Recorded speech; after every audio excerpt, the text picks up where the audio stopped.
नमस्कार दोस्तों, मैं दिलीप कुमार। दोस्तों, बिहार दरोगा बहाली पीटी परीक्षा जो 26 दिसंबर को निर्धारित है, उसके लिए सबसे पहले आप तमाम दरोगा बहाली परीक्षार्थियों को मेरी तरफ से हार्दिक शुभकामनाएं। और हम उम्मीद करते हैं कि आपकी तैयारी अच्छी होगी और जो भी समय बचा है उसमें आप पूरे धैर्य के साथ तैयारी कीजिए और अपनी मेहनत और अपनी पढ़ाई पर भरोसा रख के तैयारी कीजिए। और घबराइए बिल्कुल ही नहीं, क्योंकि होता है, सबके साथ होता है कि जब परीक्षा नजदीक आती है तो मन में घबराहट होती है, जैसे लगता है कि कुछ पढ़ाई हुआ नहीं है और मन विचलित होता है। तो आपको पूरे धैर्य के साथ पढ़ाई करनी है और जो भी समय बचा है उसमें आप ज्यादा से ज्यादा अच्छा करने की कोशिश कीजिए और पढ़ाई कीजिए। और इधर उधर की बातों पर बिल्कुल ही ध्यान मत दीजिए, शिक्षा माफियाओं दलालों से बच के रहिए और अपनी तैयारी को और ज्यादा मजबूत कीजिए और पूरा समय आप पढ़ाई पे दीजिए। अभी इधर उधर की बातों पे बिल्कुल ही ध्यान मत दीजिए। और आपसे एक आग्रह भी हम कर रहे हैं कि पारदर्शिता के लिए आप 5 मिनट का समय दीजिए और सोशल साइट्स पे 5 मिनट का समय देकर आप पारदर्शिता की मांग कीजिए, जिसकी मांग हम लोग बराबर करते आ रहे हैं। तो पारदर्शिता के लिए जो जरूरत है कि ओएमआर शीट की कार्बन कॉपी, क्वेश्चन बुकलेट परीक्षा समाप्ति के बाद परीक्षार्थियों को दिया जाए, ओएमआर शीट की कार्बन कॉपी परीक्षार्थियों को दिया जाए, आंसर की जारी किया जाए और रिजल्ट प्रकाशन के साथ ही कट ऑफ और सभी परीक्षार्थियों का मार्क्स भी जारी किया जाए। और ये सबसे ज्यादा जरूरत है, क्योंकि आप देखिए 2446 दरोगा बहाली में जो गुंडागर्दी हुई, महाधांधली हुई, उसमें परीक्षार्थियों के पास कोई सबूत नहीं था। इस वजह से परीक्षार्थी चाह के भी कुछ नहीं कर सकते हैं। हजारों ऐसे परीक्षार्थी हैं जिनका कहना है कि कट ऑफ से ज्यादा मार्क्स रहने के बावजूद भी उनका सिलेक्शन नहीं हुआ। हजारों ऐसे परीक्षार्थी भी है जिनका कहना है, जो पीटी के भी और मुख्य परीक्षा के भी हैं, ऐसे हजारों लोग हैं जिनका कहना है कि जितना मार्क्स आयोग ने वेबसाइट पे दिखाया उससे 12, 15, 16 नंबर तक उनका ज्यादा आ रहा है। आप सोचिए, 1-2 नंबर का इधर उधर हो सकता है, लेकिन 16, 17, 18 नंबर तक इधर उधर नहीं हो सकता। और वो भी 1-2 स्टूडेंट्स नहीं बोल रहे हैं, हजारों स्टूडेंट्स ऐसा बोल रहे हैं। तो ऐसा क्यों हो रहा है कि बीपीएसएससी द्वारा अंदर से सेटिंग किया जा रहा है, 25 लाख रुपया लेके सेटिंग किया जा रहा है। तो जो लोग से 25 लाख रुपया लिया जाएगा उनको पास करना है, तो उनके जगह पे जो लोग पास कर चुके हैं उन अभ्यर्थियों को फेल करना पड़ेगा। तो इसलिए आपका मार्क्स अगर ज्यादा भी है तो आपको क्या करेगा, अगर 5 क्वेश्चन आपने नहीं रंगा है गोला, तो उसमें क्या किया जाएगा, जो आंसर गलत होगा उसका उस गोले को रंग दिया जाएगा, उतना मार्क्स आपका कम कर दिया गया। और जो गोला आपने रंगा भी, आप किसी क्वेश्चन का सही गोला रंगा है, उसमें एक और गोला रंग दिया जाएगा, तो वो क्वेश्चन भी आपका गलत हो गया, निगेटिव मार्किंग हो गया, तो आपका मार्क्स कम हो जाएगा, आपका सिलेक्शन नहीं होगा। तो यही वजह है कि आप लोग का जो मार्क्स बताया गया है, तो जितना मार्क्स आपका आना चाहिए उससे 12, 13, 15, 18 नंबर कम आपका दिख रहा है।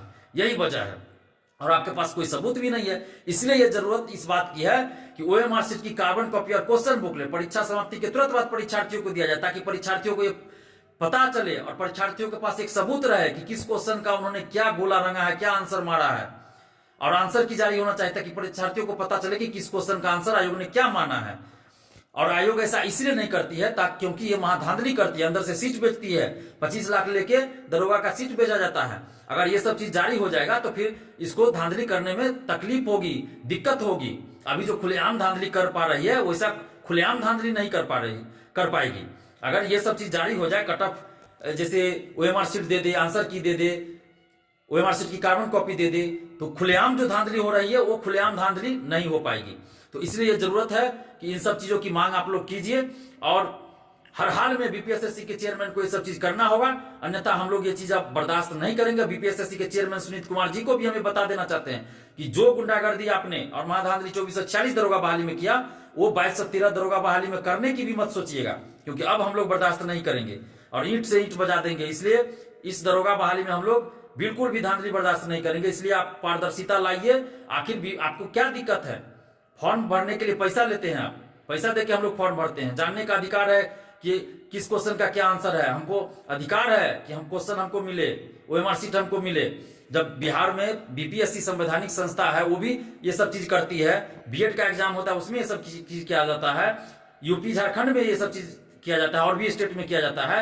ऑनलाइन भी परीक्षा सेंट्रल लेवल का हो या कहीं भी, उससे भी आंसर किया और क्वेश्चन बता दिया जाता है, जारी कर दिया जाता है। तो फिर दरोगा बहाली में सब करने में क्या दिक्कत है बीपीएसएससी को। तो आप तमाम परीक्षार्थियों से आग्रह करें कि एकजुट होइए, क्योंकि देखिए, एकजुट होकर जब किसान आंदोलन कर रहे थे तो आज देश के प्रधानमंत्री को झुकना पड़ा और तीनों कृषि कानूनों को वापस ले लिया गया। तो जब हम लोग एकजुट होकर आवाज उठाएंगे, 6.5 लाख से ज्यादा हम लोग इस बार दरोगा परीक्षार्थी हैं, तो अगर एकजुट होकर हम लोग आवाज उठाएंगे तो ये सुनीत कुमार और क्या नीतीश कुमार जी हम लोग की बातों को नहीं मानेंगे, बिल्कुल मानेंगे। उनको मानना पड़ेगा, उनकी मजबूरी होगी कि मानेंगे। और हम लोग कुछ गलत तो नहीं मांग रहे हैं, नौकरी पैसा तो नहीं मांग रहे हैं ना, हम लोग सिर्फ पारदर्शिता मांग रहे हैं कि हर हाल में आप पारदर्शिता लाइए, तो ये चीज मुमकिन होगा बस आप लोग एकजुट होकर आवाज उठाए। अगर आप लोग कहेंगे, आप लोग तैयार होंगे, तो पटना में एक दिन आंदोलन भी किया जा सकता है, नवंबर अंत में या दिसंबर फर्स्ट वीक में किसी दिन।